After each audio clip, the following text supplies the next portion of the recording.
The crystal champagne flute felt like ice in Brian's hand as her husband Richard stood on the grand stage, beaming under the spotlight of the annual Croft Holdings Gala. He was supposed to be accepting the Executive of the Year award. Instead, he wrapped his arm around a young woman from his marketing department, a woman whose lingering perfume Brian had smelled on his suits for months. Then, with a voice full of false sincerity, he uttered the words that shattered the elegant ballroom silence and her entire world. "And I can't accept this without sharing a piece of personal news. My future is finally clear. I want you all to meet my fiancée, Isabella." The gasps were a physical wave crashing through the room. But as they all stared at the publicly humiliated wife, they didn't know the real secret. They saw a woman scorned. They had no idea they were actually watching an employee attempting to fire his own boss. Brian Andrea lived a life that was from the outside the epitome of quiet luxury. Her home, a sprawling modern masterpiece in the hills overlooking the city, was a testament to taste and wealth.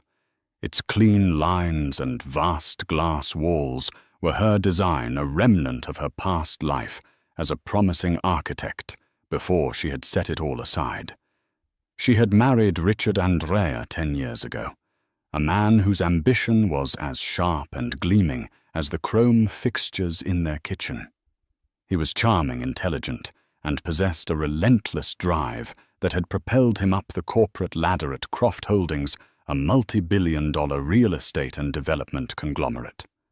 To everyone, they were the perfect couple: Richard, the charismatic vice president of business development, and Brian, the graceful, supportive wife who chaired charities and hosted flawless dinner parties. But for the last year, the perfect facade had begun to crack, revealing a cold, hollow space within.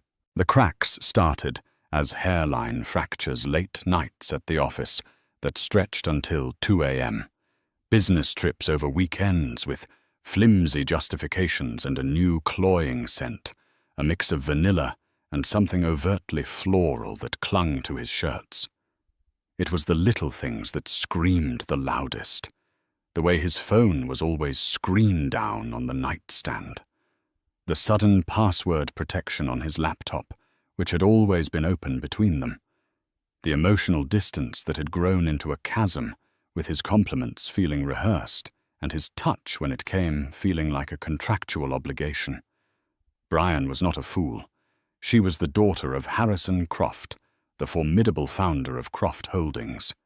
She had grown up reading blueprints instead of fairy tales, and listening to boardroom negotiations instead of lullabies. Her mind was analytical, trained to see structural weaknesses. She saw them now, not in a building, but in her own marriage. One rainy Tuesday afternoon, her suspicions found a name. A misplaced credit card statement carelessly left on the mahogany desk in Richard's home office. Tucked between charges for expensive client dinners was a recurring one she didn't recognize: Fiore and Pearl. A quick search revealed it was an obscenely expensive lingerie boutique downtown. Further down, a charge for a 2-night stay at a boutique hotel, the Oriana, on a weekend he was supposedly at a conference in Chicago. A hollow ache settled in her chest. She didn't confront him. What would be the point? He was a masterful liar, capable of weaving tales so convincing he could sell swampland as a luxury resort. An emotional confrontation would only give him the chance to gaslight her, to call her crazy, to retreat further into his web of deceit.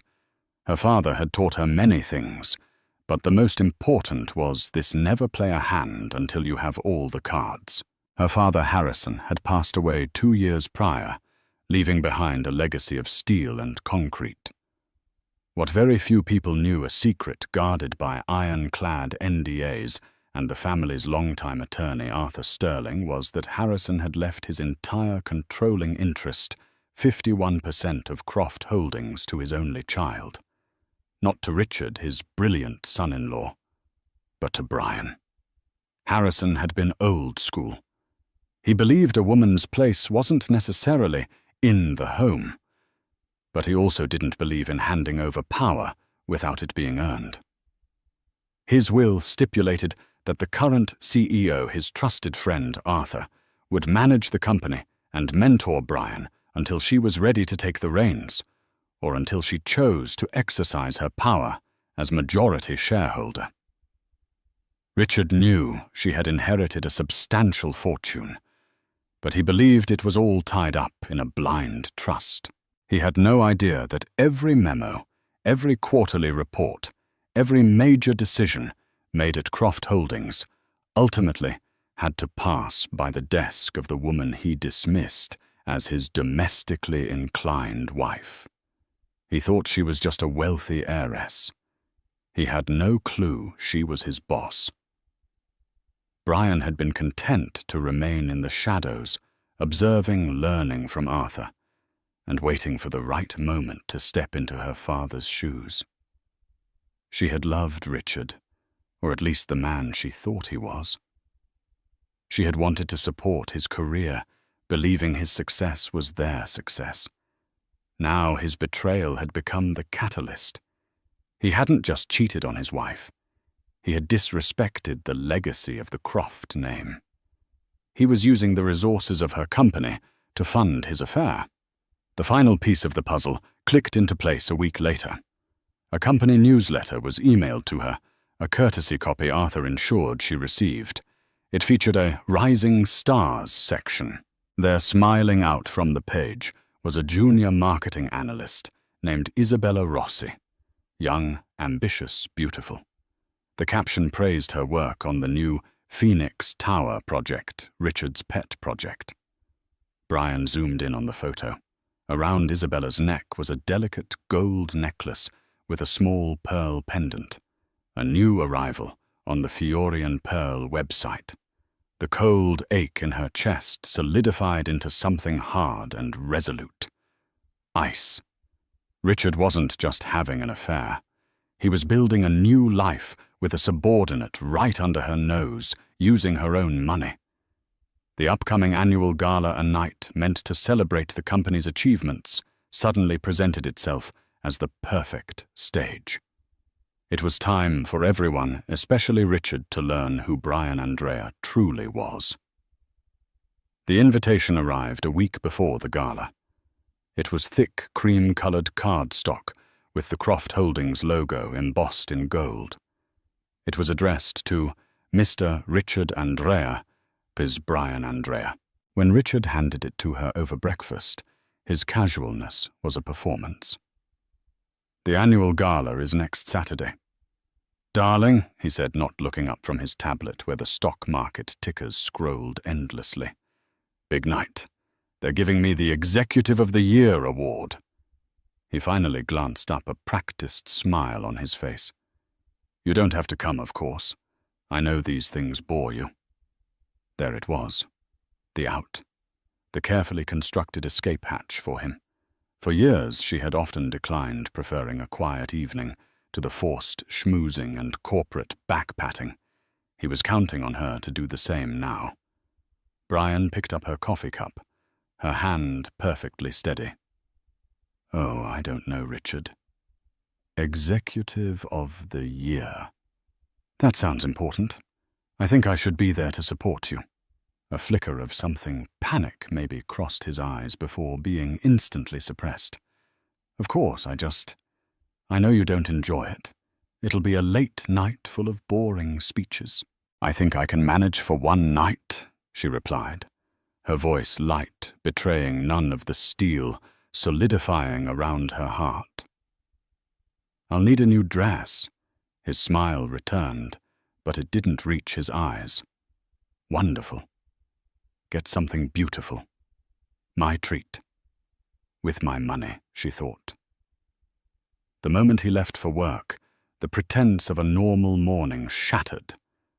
Brian walked into her private study, a room Richard rarely entered, and locked the door. On her screen was a secure video call. The face that appeared was that of Arthur Sterling, the CEO of Croft Holdings. He was a man in his late 60s, with kind eyes that belied a mind as sharp as a razor. He had been her father's right-hand man, and was now her staunchest ally. "He took the bait," Arthur Bryan said, her voice low and firm. Arthur sighed, adjusting his glasses. "I had a feeling he would. His arrogance is his Achilles' heel.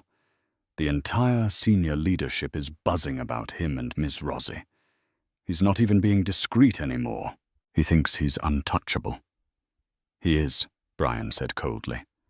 "Until next Saturday." For the past few weeks, Bryan and Arthur had been meticulously planning. It wasn't just about exposing an affair. It was about surgically excising a cancer from her company. With Arthur's help, she had initiated a quiet, high-level internal audit of Richard's department conducted by an external firm to ensure absolute secrecy. The preliminary audit results came in this morning. Bryan Arthur said, his tone turning serious. "It's worse than we thought. He's been funneling money through shell corporations disguised as marketing consultants. One of them is registered to Isabella Rossi's brother.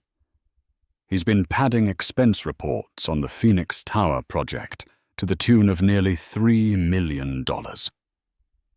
Bryan felt a wave of nausea quickly replaced by white-hot anger. This wasn't just infidelity.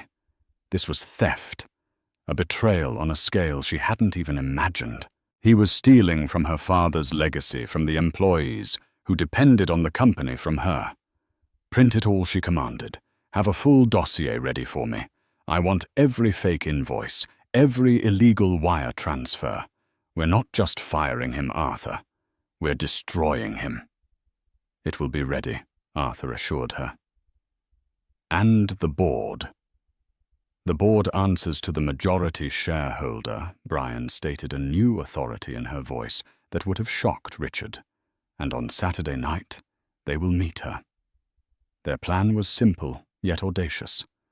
Bryan would attend the gala, not as the mousy wife, but as a silent observer. Arthur would handle the award ceremony. Richard, puffed up with his own importance, would be given enough rope to hang himself. And when he was at his most arrogant, most triumphant, Bryan would step from the shadows and reclaim everything. The rest of the week was a surreal exercise in duplicity. Bryan played the part of the dutiful wife, discussing dress colors and congratulating Richard on his upcoming award.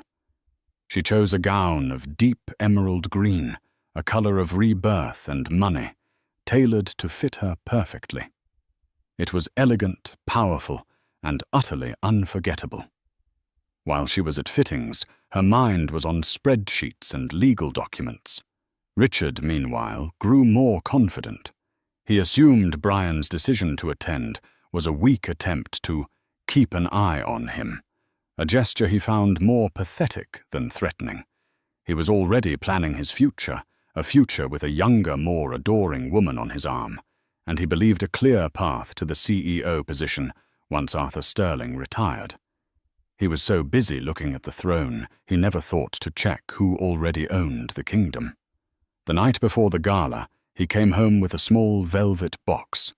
Inside was a pair of diamond earrings. "For my beautiful wife," he said, his voice smooth as silk. "To wear tomorrow night, so you can shine." Bryan let him fasten them on her, his cold fingers brushing against her neck. She looked at her reflection in the mirror. The diamonds were brilliant, but her eyes were like chips of ice. "Thank you, Richard," she said. Her voice a perfect imitation of gratitude. "They're perfect." She knew they were purchased with stolen funds. They felt like tiny, cold shackles. Tomorrow, she would break them. The imperial ballroom was a sea of black ties, glittering gowns, and the clinking of champagne glasses. The air hummed with the self-important chatter of the city's corporate elite. Croft Holdings' annual gala was the event of the season, a testament to the company's power and influence. Chandeliers dripped crystals from the ceiling, casting a golden glow on the hundreds of attendees. Richard, preening in a custom-tailored tuxedo, stood near the entrance, accepting congratulations with the practiced ease of a man who believed he was king. He kept glancing towards the door, a nervous energy thrumming beneath his polished exterior. He was waiting for Isabella. He had told her to make a quiet entrance to meet him by the terrace bar.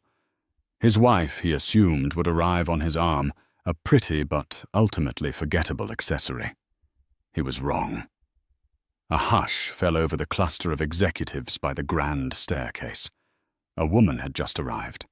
She paused at the top of the stairs, surveying the room not with the timid uncertainty of a +1, but with the quiet authority of an owner. She wore an emerald green gown that seemed to drink the light. It flowed around her, accenting a figure that years of polite society had learned to overlook. Her hair, usually in a simple chignon, was styled in elegant waves that cascaded over one shoulder. The diamond earrings Richard had given her glittered at her ears, but her most striking accessory was the look in her eyes. Cool, appraising, and utterly in command. It took the room a moment to recognize her.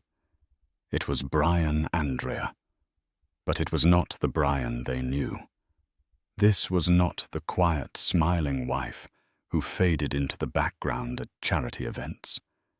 This was a different woman entirely. Richard saw her, and for a second his composure cracked. His smile faltered, and his glass of champagne stilled halfway to his lips.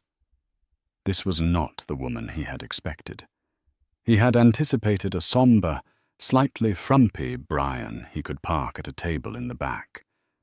This vision in green was a complication. She descended the staircase, her movements fluid and graceful. People parted for her, their whispers following in her wake. "Is that Brian Andrea? My God, I didn't even recognize her. Look at that dress." She walked directly towards Richard. His politician's smile snapped back into place. "Brian, darling, you look astonishing." He leaned in to kiss her cheek, but she offered it with a regal coldness that stopped him short. "Good evening, Richard," she said, her voice clear and calm, yet carrying a new unfamiliar timbre. "It's quite a party." Of course, the best for the best, he boasted, recovering his swagger. He tried to take her arm to possess her, to bring this unexpected new version of her under his control. "Let me get you a drink. I've saved us a table right at the front." "No, thank you," Brian replied smoothly, taking a flute of champagne from a passing waiter. "You have people to talk to, an award to accept. Don't let me get in your way. I think I'll just mingle." Before he could protest, she turned and walked away, melting into the crowd. Richard was left standing there, momentarily thrown. Her refusal to be managed to be his appendage for the evening was unsettling, but he quickly dismissed it. She was just putting on a brave face, he told himself, a pathetic little show of defiance before the inevitable. He checked his watch. Isabella would be here any minute.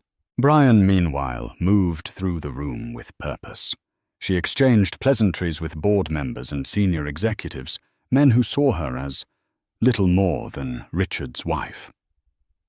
To Marcus Thorne, the perpetually skeptical head of acquisitions, she asked a pointed question about a recent merger that made him blink in surprise at her insight.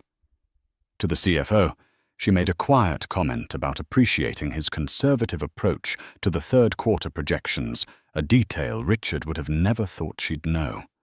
She wasn't just mingling. She was taking inventory sponsoring. She was letting them really see her for the first time. Her eyes scanned the crowd until she found him, Arthur Sterling. He was standing near the stage, observing the proceedings with a grandfatherly air. Their eyes met across the room. He gave her a subtle, almost imperceptible nod. Everything was in place. Brian then saw a flash of crimson near the terrace doors. It was Isabella Rossi, looking young, nervous, and beautiful in a daring red dress. She saw Richard's head turn a genuine, unguarded smile, finally gracing his lips as he saw her. He subtly gestured for her to wait for him. The sight of it, so blatant, so brazen, didn't cause Brian pain anymore. It was merely data. It was the final confirmation of his recklessness. Brian took a slow sip of her champagne. The first act of the play was over. The audience was seated. The main characters were all in position. She found a quiet, strategic vantage point with a clear view of the stage and waited. The orchestra was beginning to quiet down, and the master of ceremonies was approaching the podium. The show was about to begin. The master of ceremonies, a jovial marketing director, warmed up the crowd with a few well-worn corporate jokes before turning to the evening's main event. And now, he boomed, his voice echoing through the ballroom, to present the award for Executive of the Year, the man who has guided this company with a steady hand and a clear vision for the future. Our CEO, Mr. Arthur Sterling. A polite, respectful applause filled the room as Arthur walked to the podium. He adjusted the microphone, his calm demeanor a stark contrast to the drama about to unfold. Brian watched him, her heart beating a steady, determined rhythm. "Thank you," Arthur began, his voice warm and resonant. "It's a privilege to stand before you tonight, surrounded by the talent and dedication that makes Croft Holdings the industry leader it is. This award, Executive of the Year, is given to an individual who has not only achieved remarkable results, but who also embodies the core values of this company: integrity, innovation, and loyalty." Brian saw Richard at the front table puff out his chest slightly. Integrity. The irony was so thick she could have choked on it. This year's recipient, Arthur continued, has shattered every target set for him. His work on the Phoenix Tower project has been on the surface exemplary. He has brought in new clients and has pushed our brand into new territories. It is my honor to announce this year's Executive of the Year is the Vice President of Business Development, Mr. Richard Andrea. The room erupted in applause. Richard stood basking in the adoration. He shook hands with his colleagues, slapped a few backs, and made his way to the stage. He shook Arthur's hand firmly and accepted the heavy crystal trophy. The spotlight followed him as he stepped up to the microphone. He started his speech with predictable humility. He thanked the board. He thanked his team. He thanked Arthur for his mentorship. Brian stood motionless, a statue in green, watching the performance. She could see Isabella near the side of the room, her eyes shining with adoration, her hands clasped in front of her, as if in prayer. "But I cannot accept this award in a vacuum," Richard said, his voice taking on a more serious, intimate tone. The crowd quieted, leaning in. "Success is meaningless unless you have someone to share it with. For a long time I have felt adrift. I was in a partnership that had run its course, a situation that was no longer built on the passion and shared vision necessary for true growth." A collective uneasy murmur rippled through the audience. People began to shift in their seats, glancing nervously towards the back of the room, where they knew Brian Andrea was standing. They could feel the atmosphere change from celebratory to dangerously personal. Richard was going off script. He pressed on high on his own perceived power. But true growth requires brave decisions. It requires you to tear down old structures to build something new, something stronger. And I have made that decision. I am tearing down the old and building the new. He paused for dramatic effect, his eyes scanning the crowd before landing on Isabella. He smiled. "My future is finally clear. And I want to share that future with all of you, my colleagues, my friends." He gestured towards the side of the stage. "Isabella, could you join me up here?" A gasp, sharp and collective, swept through the ballroom. It was one thing to have an affair. It was another to detonate your marriage on stage at the company's biggest event. Isabella, looking both terrified and thrilled, walked into the spotlight. Her red dress was a splash of blood against the dark stage curtain. Richard wrapped a proprietary arm around her waist, pulling her close. He looked directly out into the audience, his eyes searching for and finding Brian's. There was a cruel, triumphant glint in them.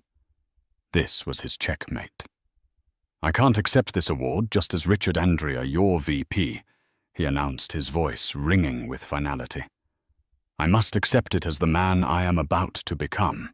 I want you all to meet the future Mrs. Andrea, my fiancée, Isabella." The silence that followed was deafening. It was a thick, heavy blanket of shock and disbelief. The applause he had clearly been expecting died before it could begin. Everyone was frozen. They stared at the smiling man and the trembling young woman on stage, and then their eyes as one darted to the woman in the emerald green dress. They expected to see a woman crumble. They expected tears, a hurried exit, a complete and utter breakdown. They saw none of that. Brian Andrea simply stood there, her expression unreadable. She took a slow, deliberate sip of her champagne, her gaze locked on her husband. She did not cry. She did not run. The ice in her chest had now spread through her entire being. In her mind, she heard her father's voice, a low rumble from years past. "Never let them see you bleed. Hit them back where it hurts." The foundation. Richard's smile began to feel strained in the crushing silence. He had expected a scandal, yes, but also a kind of grudging respect for his audacity. He had not expected this dead, judgmental quiet. He had just nuked his own life on stage, and the fallout was just beginning. He just didn't realize who was holding the detonator. The silence stretched for what felt like an eternity, thick with embarrassment and morbid curiosity. Richard's triumphant smile had frozen into a pained grimace. Isabella looked as if she might faint. It was Arthur Sterling who finally broke the spell. He walked calmly back to the podium, his face a mask of disappointment. "Well," Richard Arthur said, his voice dangerously quiet, but amplified throughout the silent hall. "That was quite an announcement. Unconventional, to say the least." Richard, flustered, tried to recover. "The future is about transparency, Arthur. I believe in being transparent with my team." I see Arthur said, his eyes scanning the crowd of stunned faces. "Transparency, integrity, loyalty. You mentioned these values. Values that the founder of this company, Harrison Croft, held above all else." He paused, letting the weight of that name settle in the room. Harrison wasn't just my boss. He was my dearest friend. And he had one non-negotiable rule: you do not bring dishonor to the company or the family. Ever. Arthur's gaze moved from Richard and landed on Brian. He gave her a small, almost imperceptible nod. It was time. "You speak of building new structures." Richard Arthur continued, his voice growing stronger. "But it seems you have forgotten the name of the woman who designed many of our award-winning buildings. A woman whose architectural genius is matched only by her business acumen. You seem to have forgotten the name of Harrison Croft's only heir." He turned to the audience. "Ladies and gentlemen, we have another announcement to make.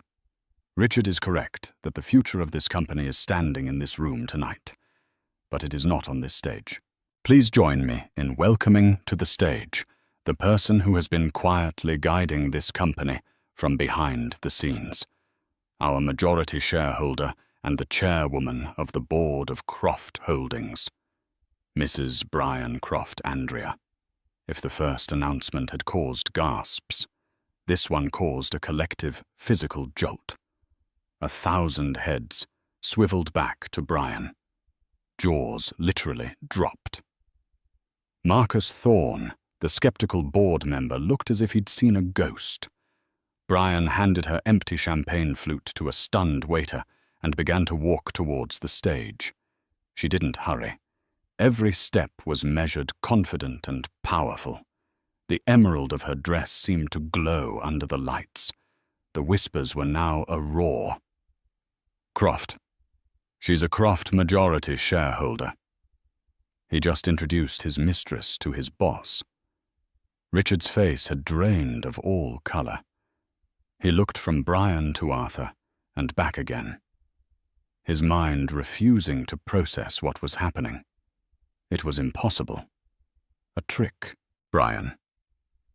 The woman who asked his opinion on flower arrangements and dinner menus. She ascended the steps to the stage, not even glancing at her husband or his trembling fiancé-to-be. She walked directly to the podium where Arthur stepped aside for her. She looked out at the sea of faces, her own face calm and composed. "Good evening," she began, her voice steady and clear, carrying to every corner of the ballroom. There was no rage, no hysteria, just a chilling, absolute authority. For those of you who don't know me, my name is Brian Croft. Most of you know me as Brian Andrea. It seems there has been some confusion tonight about titles and positions. Let me clear that up. She turned her head slowly, her icy gaze finally falling on Richard. Richard Andrea is, or was, the Vice President of Business Development. He is also my husband. And as of this moment, he is in breach of the morality clause in his executive contract. Richard sputtered. "Brian, this is insane. You can't. I can—" She cut him off, her voice like steel. "Because as the majority shareholder, my vote is the only one that matters on a matter like this. But your public humiliation of our marriage is actually the least of your problems tonight, Richard." She held up a hand, and a junior associate of Arthur's scurried on stage, handing her a thick file folder. She opened it on the podium. "As some of you know, my father taught me to always check the foundations. So I initiated a full forensic audit of the business development department, specifically the Phoenix Tower project." She looked directly at Richard, whose face was now slick with sweat. The audit revealed a pattern of systematic fraud. Shell corporations inflated invoices and kickbacks.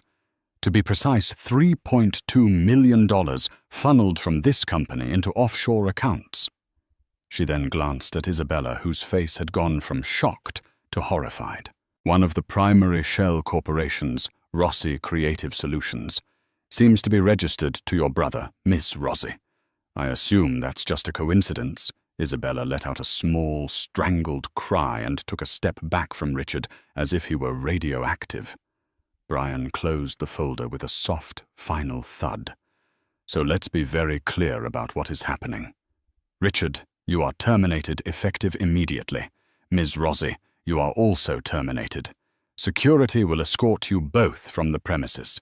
Your corporate assets will be frozen pending a full criminal investigation. I have already spoken with the district attorney. They are very interested in this audit." She looked back at the stunned audience. This gala was meant to celebrate our successes. Instead, it has served as a necessary, if public, house cleaning. Let this be a message to everyone. The values my father built this company on, integrity, innovation, and loyalty, are not just words in a brochure. They are the foundation, and I will not allow anyone to compromise them. She paused, her gaze sweeping the room, commanding total silence and attention. My name is Brian Croft, and as of tomorrow morning I will be taking my seat as active CEO of this company. Thank you." She turned, gave Arthur a grateful glance, and walked off the stage, leaving a scene of utter devastation in her wake. Richard Andrea stood there, a broken man in a spotlight, his Executive of the Year trophy, looking like a cruel joke in his hand. The future he had so boldly announced had just been annihilated by the past he had so foolishly underestimated. The aftermath of the gala was swift and brutal. As Brian had commanded, 2 discreet but unyielding security guards appeared on stage. They flanked Richard and are now openly sobbing Isabella. "Mr. Andrea Ms. Rossi, if you'll come with us." One said, his voice polite but firm. The humiliation was absolute. Stripped of their bravado, they were paraded through the silent, watching crowd, a walk of shame past the very colleagues they had tried to impress. Richard didn't say a word, his face a mask of disbelief and fury.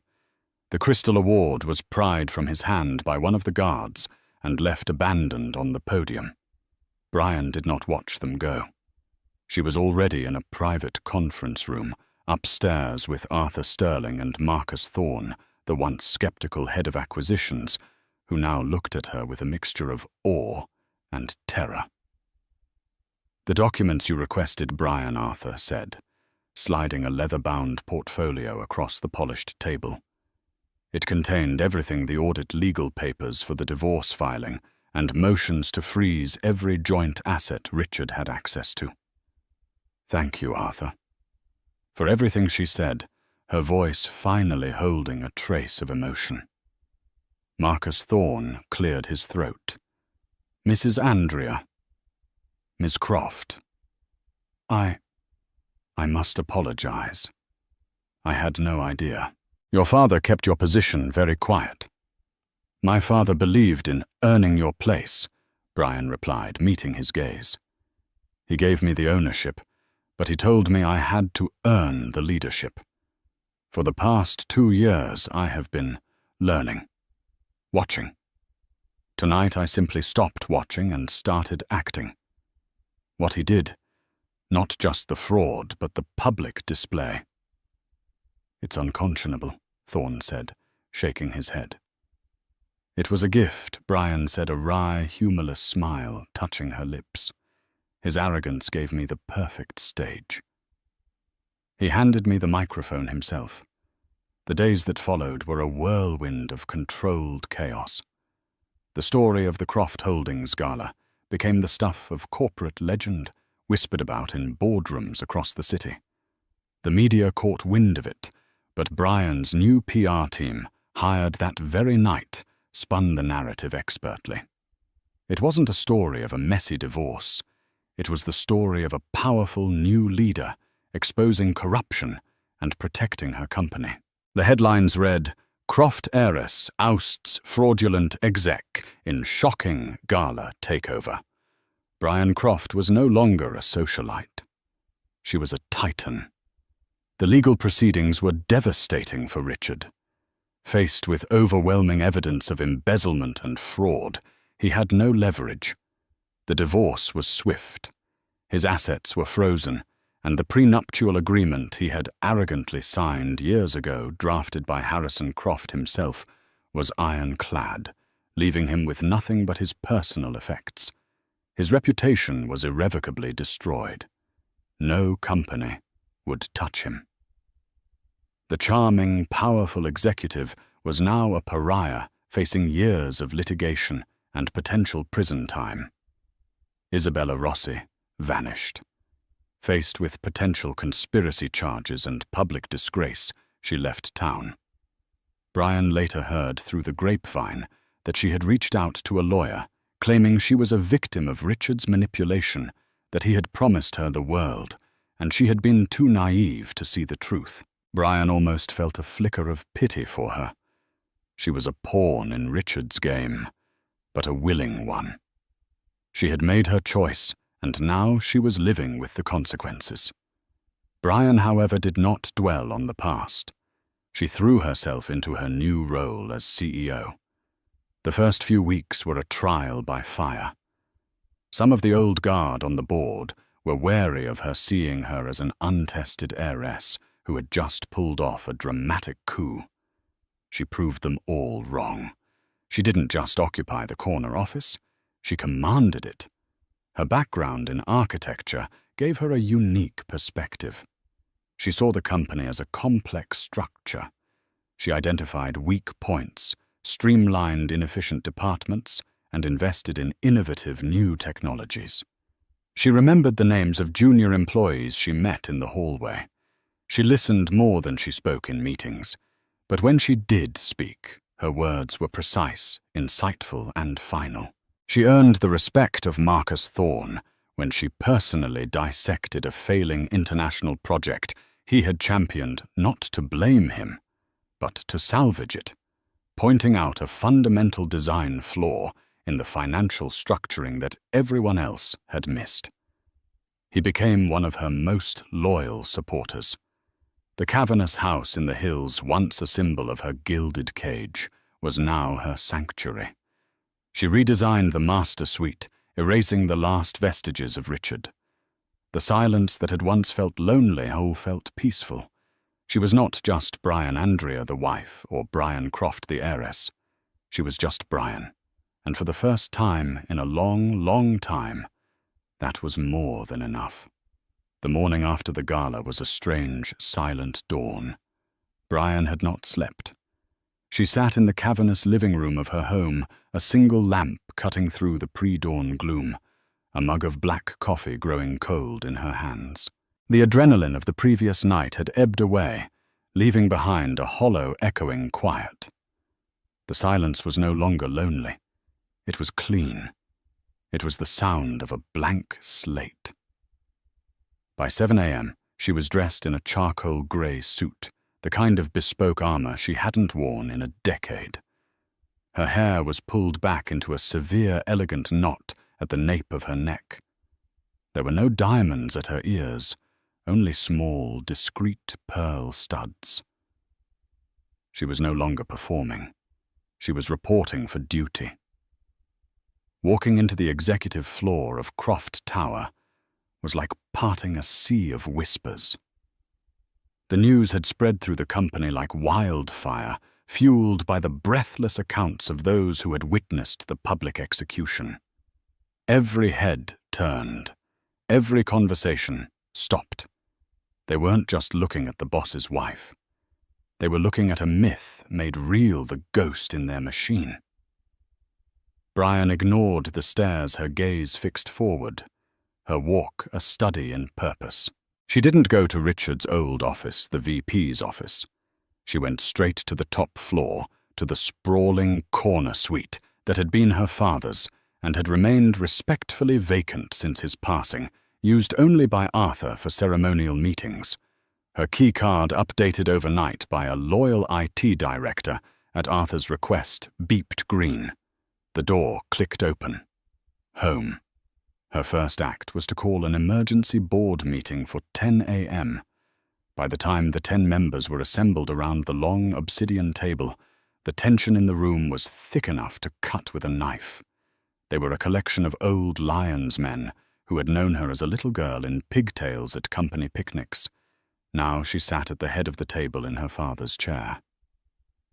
Marcus Thorne, the head of acquisitions, was the first to speak, his tone a careful blend of deference and challenge. "Brian," he began, deliberately omitting a formal title, "this is an unprecedented situation. While we are all appalled by Mr. Andrea's conduct, both personal and professional, a leadership transition of this nature requires a steady, experienced hand. The market is volatile. We need stability." The subtext was clear. You are a socialite who just pulled off a dramatic stunt. You are not a CEO. Brian listened patiently, her hands folded calmly on the table before her. When he was finished, She didn't argue or raise her voice. Instead, she gestured to Arthur, who had taken a seat to her right. He placed a slim-bound report in front of each board member. "This is the preliminary forensic audit on the Business Development Department," Brian stated, her voice cool and even. "As you can see on page 4, the fraud extends beyond the Phoenix Tower project. I have identified similar patterns of embezzlement in at least 3 other major accounts managed by Richard over the past 18 months. On page 7, you will find a list of 6 shell corporations he used. On page 10, a summary of assets we believe were purchased with stolen funds." She paused, letting them absorb the sheer scale of the betrayal. She knew these men. They respected data, not drama.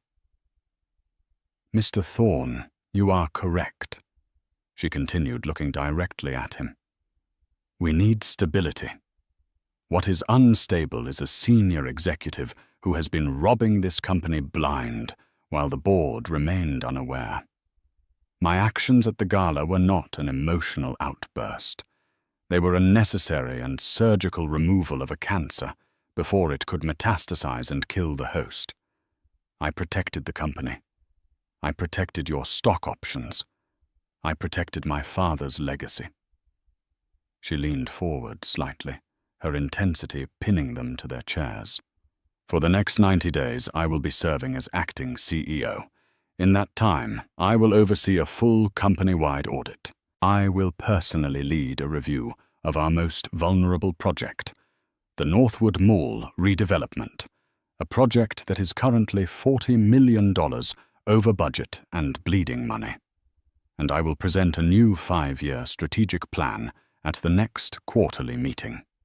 At the end of those 90 days, if this board does not have full confidence in my leadership, you may vote to begin a search for a new CEO. As the majority shareholder, I will of course have the final say." "Are there any questions?" Silence. Marcus Thorne stared at the report, then at her, a new grudging respect dawning in his eyes. He had come expecting a tearful heiress. He had found a queen who had just consolidated her power with brutal, undeniable efficiency. He slowly nodded. "No questions, Madam Chairwoman." The title was a concession. It was a victory. The Northwood Mall project became her proving ground. It was one of Richard's pet projects, a classic example of his style, big, flashy, and fundamentally flawed. He had planned to turn a dying suburban mall into a high-end luxury retail space, ignoring the demographic data that showed the surrounding community was primarily middle-class families and young professionals who valued experiences over luxury goods. It was a vanity project destined for failure. The board's consensus was to cut their losses, sell the land, and write off the massive financial hit. Brian disagreed. For 3 weeks, she worked 16-hour days. She didn't just look at spreadsheets. She went to the site, walking the half-finished skeletal structure in a hard hat and steel-toed boots. She pulled the original architectural plans from the archives and spread them across the floor of her father's old office, a space that was now hers. She spent hours with the junior architects and urban planners, people Richard had never bothered to speak to, asking them what they would do if money were no object, if their creativity were unshackled. Late one night, surrounded by sketches and zoning maps, she found the answer. The core structure of the mall was sound, but its soul was dead. "We're not building a mall," she announced at the next project, meeting her voice electric with passion. "We're building a community hub." Her new vision was radical. She scrapped half the retail space. In its place, she designed a sprawling central green space with an indoor-outdoor amphitheater. She added dedicated co-working offices, a state-of-the-art daycare, a farm-to-table food market, and affordable residential lofts on the upper levels. She proposed partnering with the city to include a new public library branch, and a small community health clinic. She wasn't just redeveloping a property, she was revitalizing a community. She presented her new plan to the board, not with a PowerPoint, but with a fully rendered 3D architectural model and a financial projection that showed long-term sustainable profit through leasing diversity, not just retail sales. It was a masterpiece. It was bold, innovative, and socially responsible. It was everything Richard's plan was not. Marcus Thorne, the hardened cynic, was the first to stand and applaud. "This," he said, his voice filled with genuine admiration, "is the future of Croft Holdings." In that moment, she wasn't just the owner. She was their leader. While she was rebuilding her company, she was quietly demolishing her old life. The divorce proceedings were a grim, methodical process. Her lawyers handled the details, shielding her from the worst of it, but she read every document.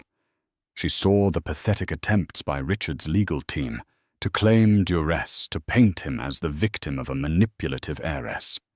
She felt nothing but a cold, distant pity.